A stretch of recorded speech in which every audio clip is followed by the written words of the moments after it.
दरवर्षीप्रमाणे यंदा सुद्धा कोल्हापूर शिक्षक बँकेच्या सभेत गोंधळ, सत्ताधारी उत्तर देत नसल्यामुळे विरोधकांकडून सभात्याग, सत्ताधाऱ्यांनी शिवीगाळ केल्याचाही विरोधकांचा आरोप। पुण्याच्या राजगुरुनगर सहकारी बँक सर्वसाधारण सभेमध्ये राडा, तर राजगुरुनगर सहकारी बँकेचे सभासद एकमेकांसोबत भिडले। संचालक मंडळाला प्रश्न विचारताना सभासदांमध्ये हाणामारी, बाजार समिती संचालकांच्या डोक्यात माईक मारण्याचाही प्रकार समोर। लालबागच्या राजाची मूर्ती तराफ्यावर चढवण्यात अखेर यश। सकाळी 8 वाजेपासून मूर्ती गिरगाव चौपाटीवरच रात्री 10:30च्या दरम्यान विसर्जन होणार, मंडळाचे सचिव सुधीर साळवी यांची माहिती। 31 तासांनंतर पुण्यातील मिरवणुका संपल्या। अलका चौकात भक्तांनी अभूतपूर्व गर्दी करत चालवली मिरवणूक। ढोल ताशाच्या गजरात वैविध्यपूर्ण देखाव्यांचं सादरीकरण।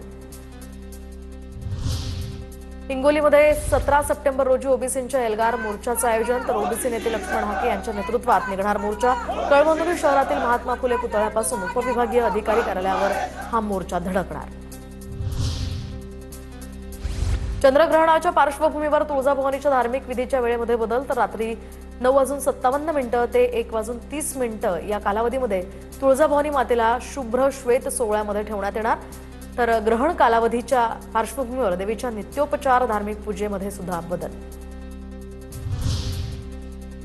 चंद्रग्रहणामुळे शिर्डी साई मंदिरातील आरतीच्या वेळेतही बदल। दररोज रात्री 10:30 वाजता होणारी शेजारती आता रात्री 9:15 होणार, तर आरतीनंतर साई मंदिर दर्शनासाठी बंद असणार। तर खग्रास चंद्रग्रहणाच्या पार्श्वभूमीवर शनी शिंगणापूर ग्रहण काळामध्ये चौथऱ्यावरील दर्शनही बंद। वैध काळात शनी दर्शन सुरू राहील। प्रत्यक्ष ग्रहण काळात म्हणजेच रात्री 9:30 ते ग्रहण संपेपर्यंत शनी चौथऱ्यावरील दर्शन बंद असेल। चंद्रग्रहण असल्यामुळे आज दुपारी 12:30 वाजेपासून कोराडी इथल्या श्री महालक्ष्मी जगदंबा मंदिराचे दरवाजे बंद।